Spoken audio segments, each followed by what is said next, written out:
Time Series with Deep Learning for Industry 2025 edition.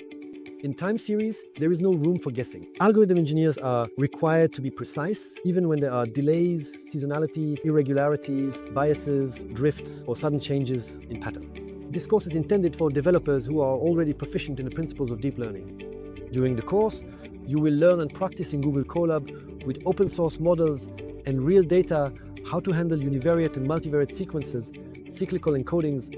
When should you use LSTM or Temporal CNN? And where does a transformer provide a clear predictive advantage? How do models like Temporal Fusion Transformer, Informer, and Autoformer work? And what are the differences between them? How do you integrate a Kalman filter to control real-time predictions?